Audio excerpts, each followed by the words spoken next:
It was a busy Saturday evening at an upscale restaurant in the heart of the city. The kind of place where white tablecloths shimmered under soft, golden lights, and patrons arrived in luxury cars that lined the valet parking lot. Among the staff working tirelessly that evening was Tasha, a young black waitress with a warm smile and a calm, professional demeanor.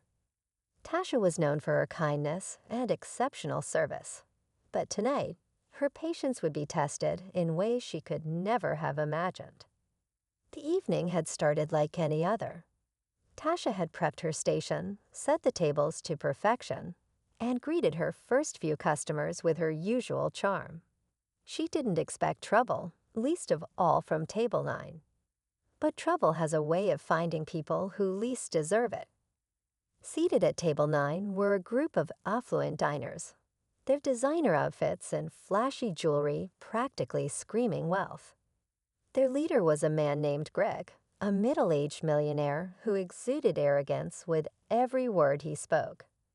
His companions, a few equally haughty men and women, laughed at his jokes even when they weren't funny. Tasha approached their table with her notepad and an inviting smile, ready to make their evening pleasant. "Good evening, everyone. My name is Tasha, and I'll be taking care of you tonight. Can I start you off with something to drink?" she asked, her voice steady despite the intimidating presence of the group. Greg looked her up and down, his eyes lingering a moment too long before smirking. "Well, aren't we lucky tonight? A personal touch from you. What do you recommend, Tasha?" There was something unsettling in his tone, but Tasha maintained her professionalism. "Our house cocktails are very popular, and we have an excellent selection of wines." Greg leaned back in his chair, his smirk widening. "Wine, huh? Do you even know the difference between a Cabernet and a Merlot, or are you just reading off the menu?"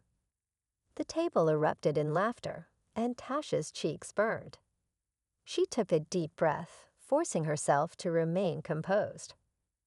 "I'd be happy to make a recommendation if you'd like," she replied politely, though she could feel her patience thinning. As the night went on, the group's behavior only worsened. They snapped their fingers to get her attention, made condescending remarks about her confidence, and even commented on her appearance in ways that bordered on inappropriate. Every time Tasha returned to their table, her heart sank a little more, but she didn't let it show. This was her job, and she needed it to support her young son at home. It wasn't until dessert that things took a turn for the truly unbearable. Greg, now a few glasses of wine deep, decided to test Tasha's resolve. He said loudly enough for the whole restaurant to hear, "I bet someone like you wouldn't even know what it's like to eat at a place like this as a customer. Am I right? This must be a real treat for you, working here and rubbing elbows with the elite." The table roared with laughter, and Tasha felt her stomach twist. She forced a smile, refusing to let them see how much their words hurt. "I'll bring your check shortly," she said, turning to leave. But Greg wasn't finished. "Oh, come on, don't be like that," he called after her. "We're just having a little fun. Or is that too much for you?" Tasha paused, gripping her tray tightly. The room seemed to close in around her, and for a moment she wondered if she should say something. But before she could decide, a woman from another table stood up abruptly and stormed over.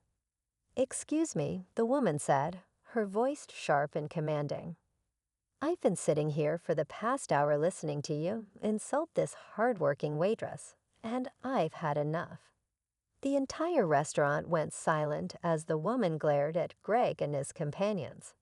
She was dressed elegantly, but there was a fierceness in her eyes that made even Greg shift uncomfortably in his seat. "And who are you?" Greg asked, his tone dripping with sarcasm. "I'm someone who knows the value of respect," she shot back. "Unlike you." Tasha stood frozen, unsure whether to thank the woman or ask her to sit down. But before she could do either, Greg sneered. "Well, isn't this rich? two of you now. Tell me, are you her mother or something?" The woman's face hardened. "Actually, I'm someone who's not afraid to call the police if I see harassment," she said firmly, pulling out her phone.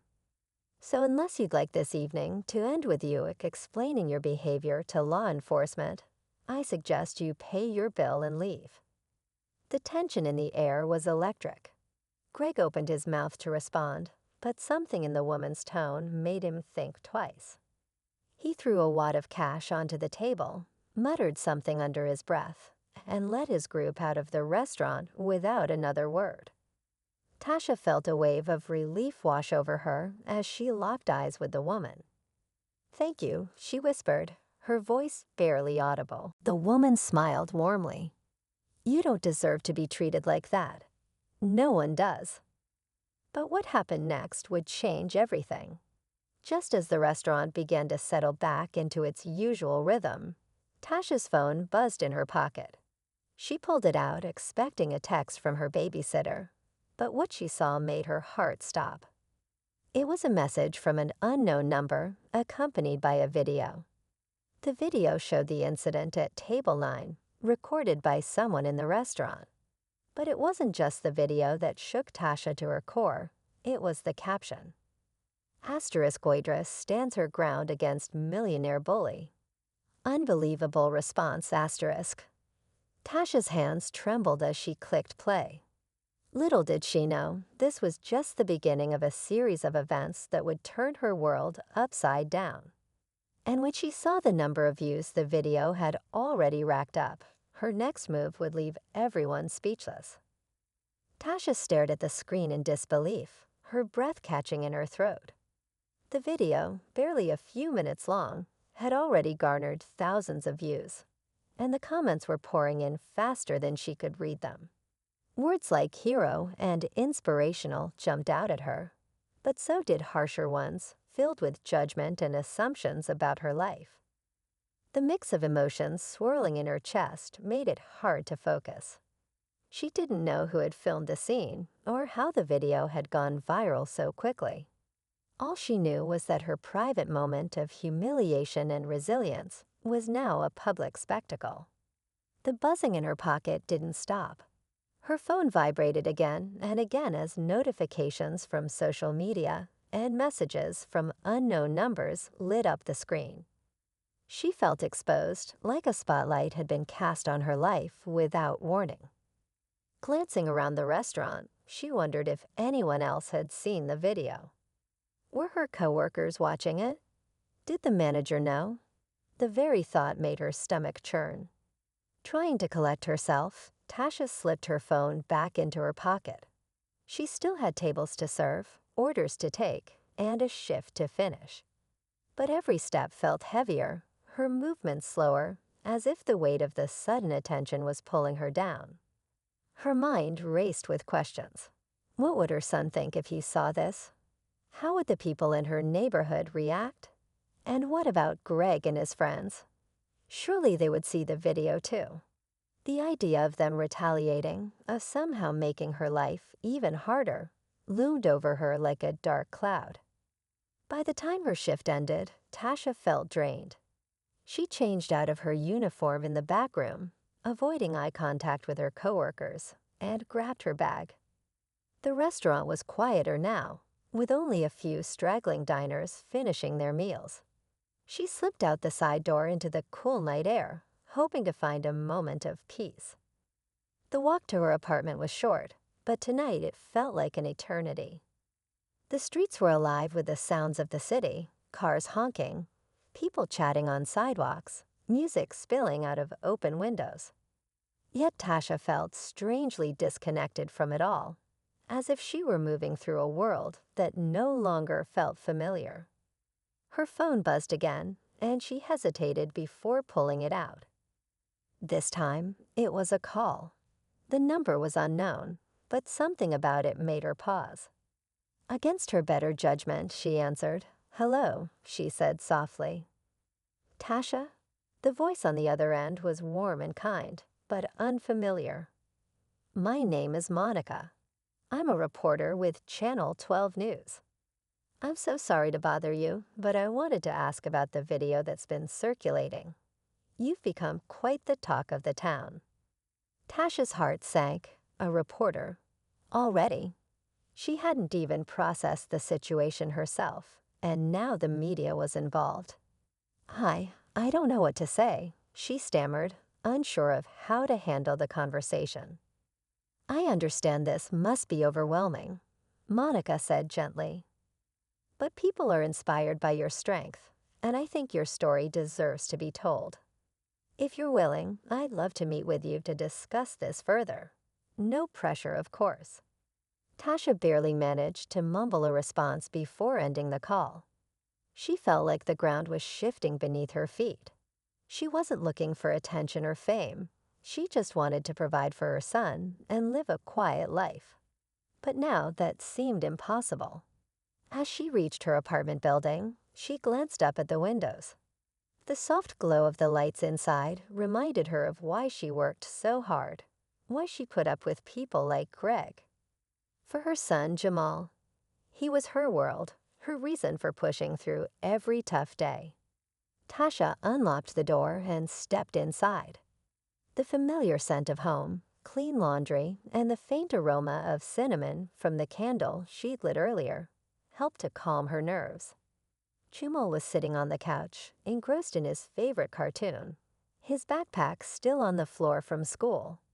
He looked up as she entered, his face breaking into a wide grin. "Mommy," he said, running over to hug her. Tasha knelt down and held him close, the stress of the day momentarily melting away. "How was school, baby?" she asked, brushing a stray curl from his forehead. "It was good. Miss Johnson said my drawing was the best in class," he said proudly, holding up a piece of paper covered in colorful scribbles. Tasha smiled, her heart swelling with pride. "That's amazing, Jamal. I'm so proud of you." For a moment, everything felt normal. But as she tucked Jamal into bed later that night, her mind drifted back to the video and the reporter's call. She sat on the edge of her bed, staring at her phone. The notifications had slowed down, but the weight of it all still lingered. She opened her social media apps hesitantly, scrolling through the comments on the video. Some were kind, praising her grace under pressure. Others were cruel, making assumptions about her background, her choices, her worth. The mix of voices was overwhelming, each one pulling her emotions in a different direction. Tasha had never been one to seek attention, and now she found herself thrust into the center of a story she hadn't asked to be part of. The next morning, Tasha woke up to another surprise. As she checked her phone, she saw messages from people she hadn't spoken to in years, old friends, distant relatives, even former coworkers. Some were supportive, offering words of encouragement. Others were nosy, fishing for details about what had happened. But what caught her attention most was a message from someone she didn't recognize. The message read, "Tasha, I saw the video, and I believe you deserve more than what you're getting. I'd like to help you if I can. Please let me know if we can talk. Jonathan Miller." Tasha frowned, unsure of who Jonathan Miller was or why he wanted to help. She did a quick search online and nearly dropped her phone when she saw the results. Jonathan Miller was a philanthropist and businessman, known for his charitable work and support of underprivileged communities. What could he possibly want with her? The message added another layer of confusion to an already overwhelming situation. Tasha felt like her life was spiraling out of control, and she didn't know how to stop it. But one thing was certain, this wasn't over. The video, the attention, the offers, it was all leading to something bigger. What that was, she couldn't yet say. But she had a feeling that whatever came next would change her life forever. Tasha couldn't shake the unease as she went about her day. The video had taken on a life of its own, spreading faster than she ever thought possible. At first, it was confined to the restaurant's local community, but soon it was being shared on bigger platforms. People she had never met were dissecting her life, her choices, and even her silence during the confrontation.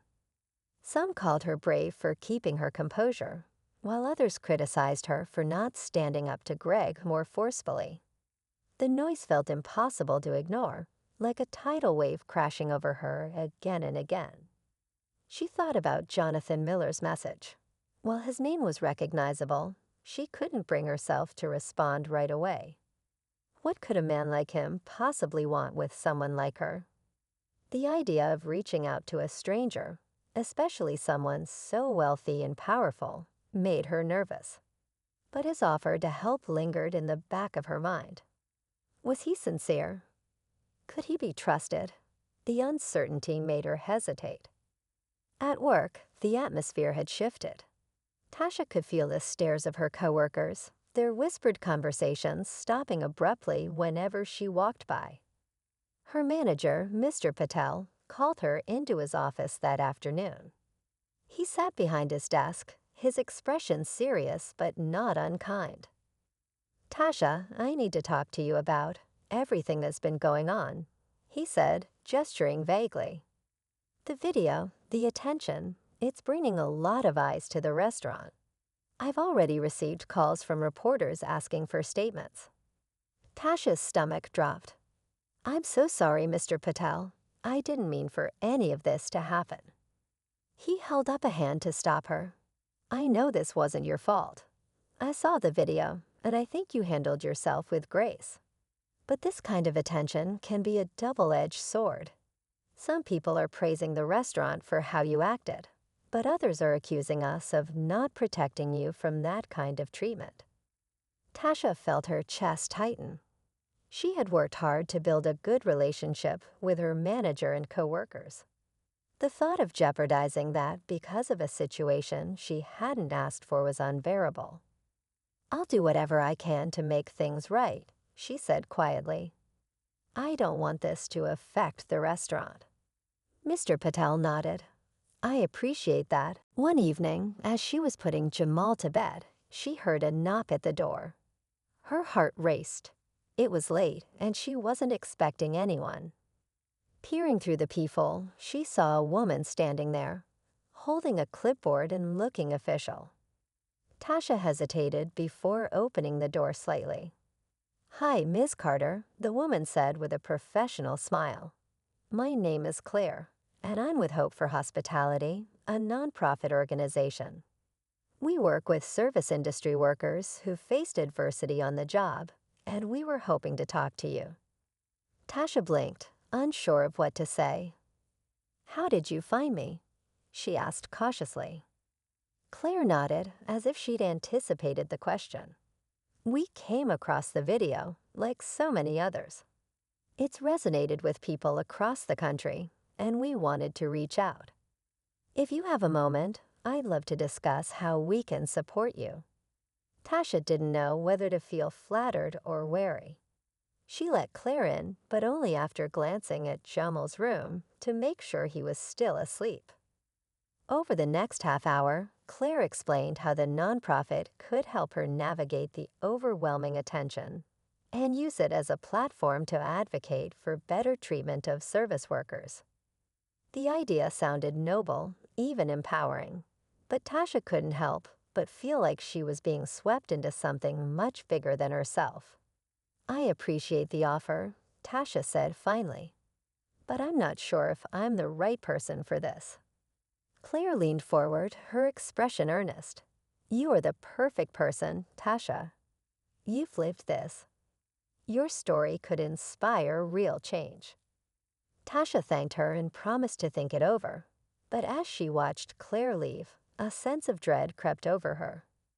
Everyone seemed to think they knew what she should do, what her next step should be. Jonathan Miller wanted her to build a platform. Claire wanted her to be an advocate.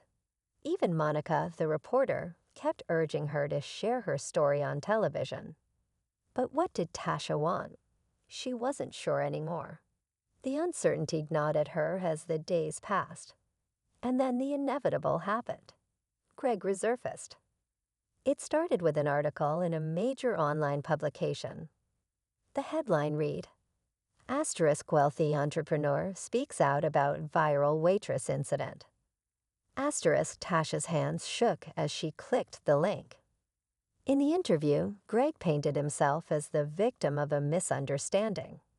He claimed the video had been taken out of context and accused the person who filmed it of editing it to make him look bad. He didn't outright deny his behavior, but he downplayed it, suggesting it was all in good fun and that Tasha had overreacted. "I've always been someone who enjoys a good joke," Greg was quoted as saying.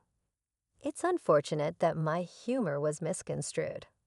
I hold no ill will toward the waitress, but I think we've all learned a lesson about the dangers of social media." Tasha felt her blood boil. Greg's words weren't just dismissive, they were calculated.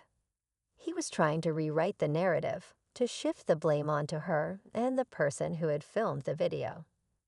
And judging by the comments on the article, some people were buying it. The thought made her stomach turn. Later that night, as she lay in bed, her phone buzzed with another notification. This time, it was a message from Monica, the reporter.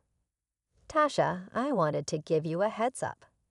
Greg's team has reached out to several media outlets with his version of events. I think it's important for you to speak out now, before his narrative takes over. Please let me know if you're ready to talk." Tasha put the phone down and covered her face with her hands. It was too much. The pressure to respond, to defend herself, was suffocating. She didn't want to be dragged into a public battle with Greg, but she also didn't want people to believe his lies. Every choice felt like a trap, with no clear path forward. The tipping point came a few days later when Tasha received an envelope in the mail. Inside was a letter from Greg's attorney accusing her of defamation and demanding that she issue a public apology for her role in the video going viral. The letter threatened legal action if she didn't comply. Tasha's head spun as she read the letter over and over again. How could this be happening? She hadn't done anything wrong. She wasn't the one who had recorded the video or shared it online. She was the one who had been humiliated, yet now she was being treated like the villain. For the first time since the ordeal began, Tasha felt truly afraid. She didn't have the resources to fight a legal battle, especially not against someone as wealthy and influential as Greg. The walls seemed to close in around her, and for a moment she thought about giving up, issuing the apology just to make it all go away. But then she thought about Jamal, about the example she wanted to set for him. She couldn't let Greg bully her into submission. Not again. Tasha stepped back, her heart pounding. "I don't need your help," she said firmly. "And I'm not scared of you." Greg's jaw clenched, and for a moment he looked like he wanted to say more. But instead, he rolled up the window and drove off, leaving Tasha standing in the parking lot, her mind racing. The encounter had confirmed her worst fears. Greg wasn't just trying to protect his reputation. He was willing to play dirty to silence her. That night, Tasha called Jonathan. She told him everything about the second video, the encounter with Greg, and her growing fear that this was bigger than she could handle alone. Jonathan listened carefully, his voice steady as he reassured her. "You're doing the right thing by standing your ground," he said. "But you're right, this is getting serious. We need to take action before Greg has a chance to spin this any further." Tasha agreed, though her nerves were frayed.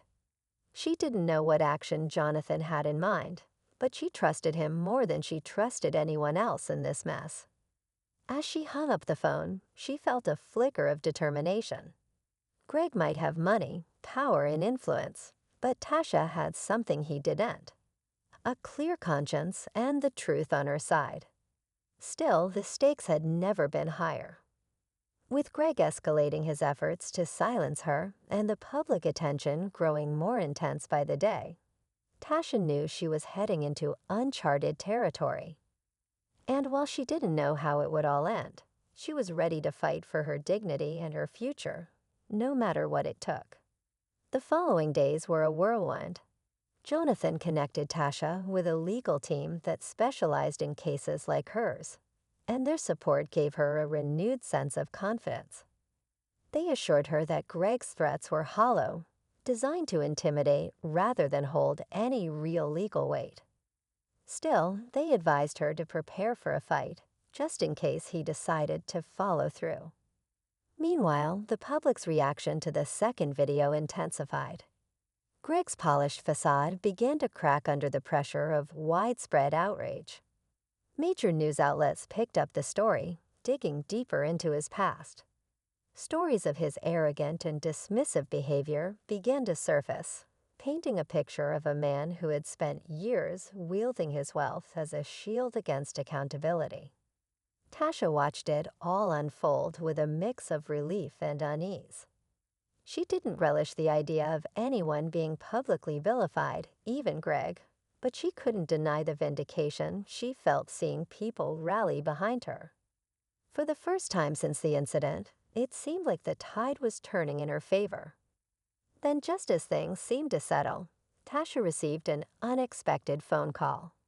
It was from a man named Derek, the same customer who had recorded the first video. He sounded nervous but determined as he explained why he was reaching out. "Tasha," he began, "there's something you need to know. I've been following what's been happening, and I can't keep quiet anymore. I wasn't just some random customer that night. I work for Greg. Or I used to." Tasha froze, the words sinking in slowly. Derek explained that he had been at the restaurant that night on Greg's orders, tasked with keeping an eye on the group and reporting back any issues. When Greg's behavior spiraled, Derek had started recording out of a mix of disbelief and disgust. "I didn't plan on posting it," he admitted. "But the way he treated you, I couldn't stand by and do nothing. I thought people needed to see who he really is." Tasha's mind raced as she processed the revelation. Derek's connection to Greg added an entirely new layer to the story. It wasn't just about one bad night anymore. It was about a pattern of behavior, a man who thought he was untouchable until someone decided to expose him. "What do you want from me?" Tasha asked cautiously. "I want to help," Derek said firmly. "I've seen what this has done to you, and it's not right. I have more footage, conversations, emails, things Greg probably doesn't want anyone to see. If you're willing, I'll share it with your team. I just want the truth to come out." Tasha didn't know whether to feel grateful or betrayed. Derek had been part of Greg's inner circle, complicit in his behavior for who knew how long. But his willingness to come forward now felt genuine, and she couldn't ignore the potential impact of the evidence he claimed to have. After a long conversation with Jonathan and her legal team, Tasha agreed to meet with Derek. Over the course of several hours, he shared everything he had: recordings of Greg belittling employees, emails instructing his staff to cover up questionable business practices, and even footage of him bragging about how easily he could manipulate public perception. With this new evidence in hand, Tasha's legal team crafted a plan. They filed a countersuit against Greg, citing defamation and emotional distress, and presented the recordings as part of their case. "Tasha, just keep your head down for now, and let's hope this blows over soon." But as the days passed, it became clear that the situation wasn't going to die down anytime soon. The video was still gaining traction, and more people were reaching out. One evening, as Tasha was scrolling through her messages, she noticed something troubling. Among the encouraging notes and well-meaning advice, there were also threats. Anonymous accounts had sent her hateful messages, accusing her of seeking attention or trying to exploit the situation. Some even made chilling comments about her race, blaming her for the conflict rather than the group of millionaires who had humiliated her. She tried to block out the negativity, focusing instead on the positive messages and the life she was trying to maintain for her son. But the weight of it all was beginning to take a toll. She couldn't sleep, couldn't eat without feeling the anxiety gnawing at her. And through it all, Jamal remained blissfully unaware of the storm brewing around his mother. Tasha did everything she could to shield him from the truth, but she knew it was only a matter of time before he overheard something or stumbled across the video himself. Then there was Monica, the reporter from Channel 12 News. She was persistent, sending Tasha follow-up messages every couple of days. Each time, she framed her request as an opportunity for Tasha to share her side of the story, to control the narrative before others did it for her. Tasha couldn't deny that Monica had a point. People were already making assumptions about her, twisting the story to fit their own agendas. Maybe it was better to speak up, to tell the world who she really was, and why she had reacted the way she did. But the thought of being on camera, of putting herself out there even more, was terrifying. She wasn't used to the spotlight. She was just a waitress, a single mother trying to make ends meet. She didn't want to be a symbol or a spokesperson for anything. She just wanted her life to go back to the way it was before that fateful night at Table 9. Meanwhile, Greg and his friends had remained silent about the incident. But silence, Tasha knew, didn't necessarily mean inaction. Greg didn't seem like the type to let something like this go, especially with his pride and reputation at stake. She couldn't help but wonder if he was planning something, perhaps a legal move to discredit her or a public statement to shift the blame. The uncertainty was maddening, and it kept her on edge every time her phone buzzed or someone mentioned the video. As days turned into weeks, a new development added another layer of complexity to the situation. Jonathan Miller reached out again, this time with a phone call. Tasha almost didn't answer, but curiosity got the better of her. "Miss Carter," he said, his voice calm and measured. "I wanted to follow up on the message I sent you. I've been following your story, and I think you've handled yourself admirably. I also think you're in a unique position to make a real difference, not just for yourself, but for others who've been in similar situations." Tasha was skeptical. "Why me?" she asked bluntly. "I didn't do anything special.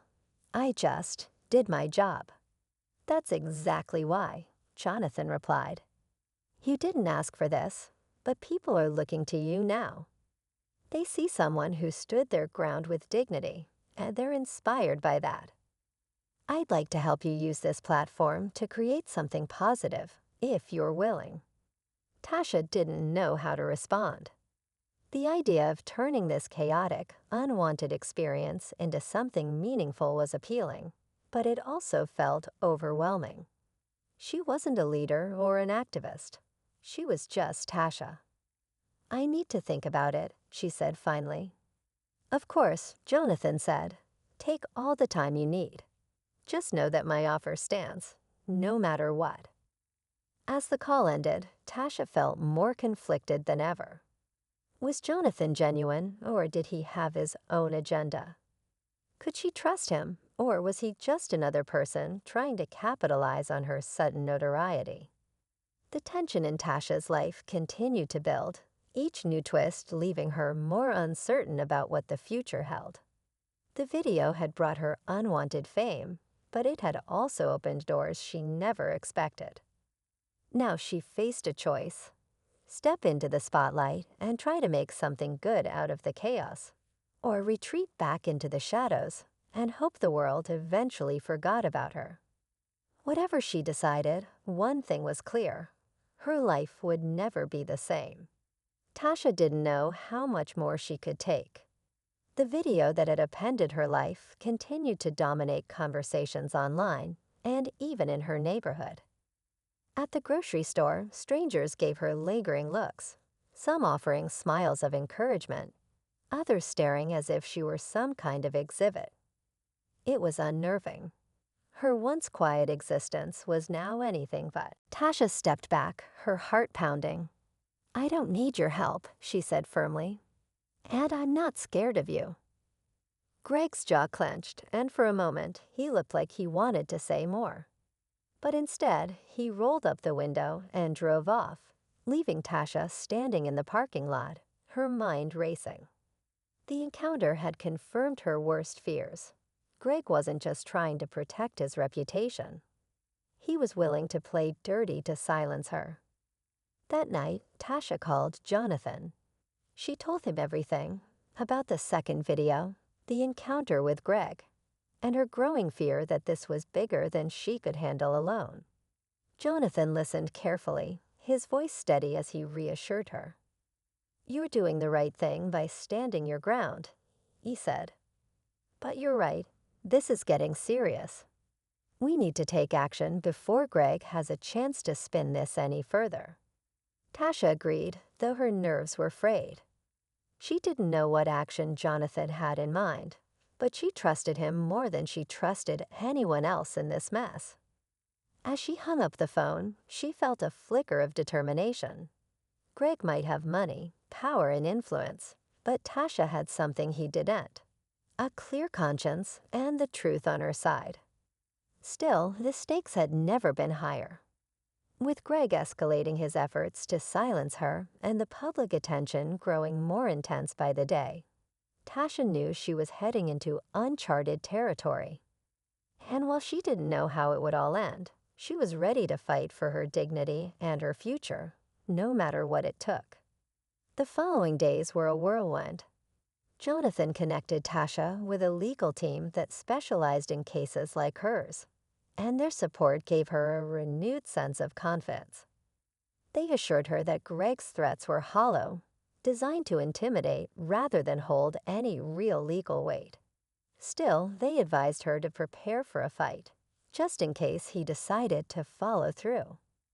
Meanwhile, the public's reaction to the second video intensified. Greg's polished facade began to crack under the pressure of widespread outrage.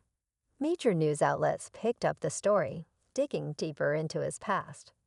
Stories of his arrogant and dismissive behavior began to surface, painting a picture of a man who had spent years wielding his wealth as a shield against accountability. Tasha watched it all unfold with a mix of relief and unease. She didn't relish the idea of anyone being publicly vilified, even Greg, but she couldn't deny the vindication she felt seeing people rally behind her. For the first time since the incident, it seemed like the tide was turning in her favor. Then, just as things seemed to settle, Tasha received an unexpected phone call. It was from a man named Derek, the same customer who had recorded the first video. He sounded nervous but determined as he explained why he was reaching out. "Tasha," he began, "there's something you need to know. I've been following what's been happening, and I can't keep quiet anymore. I wasn't just some random customer that night. I work for Greg. Or I used to." Tasha froze, the words sinking in slowly. Derek explained that he had been at the restaurant that night on Greg's orders, tasked with keeping an eye on the group and reporting back any issues. When Greg's behavior spiraled, Derek had started recording out of a mix of disbelief and disgust. "I didn't plan on posting it," he admitted. "But the way he treated you, I couldn't stand by and do nothing. I thought people needed to see who he really is." Tasha's mind raced as she processed the revelation. Derek's connection to Greg added an entirely new layer to the story. It wasn't just about one bad night anymore. It was about a pattern of behavior, a man who thought he was untouchable until someone decided to expose him. "What do you want from me?" Tasha asked cautiously. "I want to help," Derek said firmly. "I've seen what this has done to you, and it's not right. I have more footage, conversations, emails, things Greg probably doesn't want anyone to see. If you're willing, I'll share it with your team. I just want the truth to come out." Tasha didn't know whether to feel grateful or betrayed. Derek had been part of Greg's inner circle, complicit in his behavior for who knew how long. But his willingness to come forward now felt genuine, and she couldn't ignore the potential impact of the evidence he claimed to have. After a long conversation with Jonathan and her legal team, Tasha agreed to meet with Derek. Over the course of several hours, he shared everything he had: recordings of Greg belittling employees, emails instructing his staff to cover up questionable business practices, and even footage of him bragging about how easily he could manipulate public perception. With this new evidence in hand, Tasha's legal team crafted a plan. They filed a countersuit against Greg, citing defamation and emotional distress, and presented the recordings as part of their case. The climax came during a live-streamed press conference organized by her team. Standing before a room full of reporters, Tasha spoke directly to the cameras for the first time. "I never wanted any of this," she began, her voice steady despite the nerves coursing through her. "I just wanted to do my job and provide for my son. But when someone uses their power to humiliate and intimidate others, they have to be held accountable. I'm here today to say that no one, no matter how wealthy or powerful, is above the truth." Her words were met with applause, and as the press conference continued, her team unveiled the damning evidence Derek had provided. The revelations were explosive, leaving no room for Greg to deny or spin the story any further. Within hours, the news spread like wildfire, and Greg's empire began to crumble. But the biggest twist came later that evening when Tasha received a message from Monica, the reporter. She had uncovered something shocking. Greg's financial troubles had been mounting for years, and his recent behavior was part of a desperate attempt to distract from an impending scandal. The truth was, Greg wasn't the invincible millionaire he had portrayed himself to be. He was a man on the brink of ruin, lashing out at anyone who threatened to expose his vulnerability. For Tasha, the revelation was bittersweet. She felt no joy in Greg's downfall, but she couldn't deny the sense of closure it brought. The man who had tried to silence her was finally facing the consequences of his actions, and she could begin to move forward. As the dust settled, Tasha returned to her routine, but her life would never be the same. The experience had taught her the power of resilience and the importance of standing up for what was right. And while the journey had been harrowing, it had also given her something unexpected: a voice and the courage to use it. And just when she thought the chapter was closed, she received a call from Jonathan. "Tasha," he said with a smile in his voice, "I think we have the beginning of something amazing here. Are you ready to make a difference?" Tasha looked at Jamal, who was playing happily nearby, and smiled. "Let's do it." Tasha sat quietly, watching Jamal as he played in the living room, his laughter echoing through the house. It was a sound she had missed, one that had been drowned out by the chaos of the past few months. After everything that had happened, it was hard to believe things were finally starting to settle down. The media storm had passed, and the legal battles were starting to come to a close. But more than anything, she felt a sense of peace that had eluded her for so long. In the weeks following the press conference, Greg's world had come crashing down.